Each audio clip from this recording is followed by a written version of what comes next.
bana Congo bana monde entier bafana biso nyonso tout bafani ya Fidèle Moto TV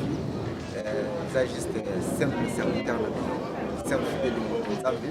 neka juste na yebisa bino ke pièce na biso prophète Fidèle Moto Nzambe ezo continuer ko consommer yango azoyemba bappel par-ci par-là prophète Fidèle Moto Nzambe kolone moto apesa bakobabi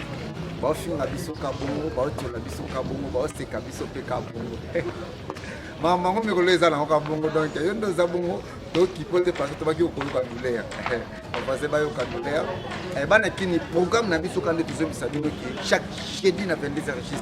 sur BML TV to zakaka awa na BML TV rediffusion na biso aller chaque dimanche à 16h juste kakawa na BML TV na pesi mbote na bano bato sokola na biso na pesi mbote na Dr Ramazan na pesi mbote na imprimerie ya munene na mboko Jikaka 01 na pesi mbote na Trésor Kiltwa ITB mwana Nzambe mbote na vina nga Abdul Kebe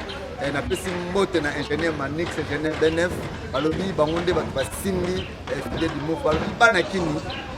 na ebisaki diluti boyoka douleur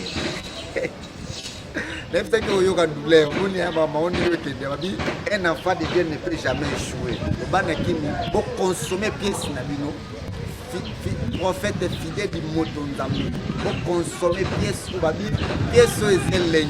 et les lisaba kumi, babi toza la biso kabungo, nous avons oina nuna kabungo, et les abongo.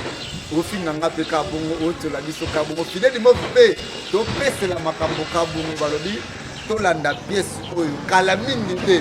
bozwa le pouvoir de l'amour yo kaka le pouvoir de l'amour donc bana Congo tout la brancher chaque jeudi na 22h juste na kubosa na jamais balobi maman ya bana babi nzamba pesaka jamais mwana na eluka mabe je salue revient maquer ses fidèles ngai balobi revient maquer ses fidèles maboko banque motema ya yemoko c'est Fidèle Moto Nzambe babi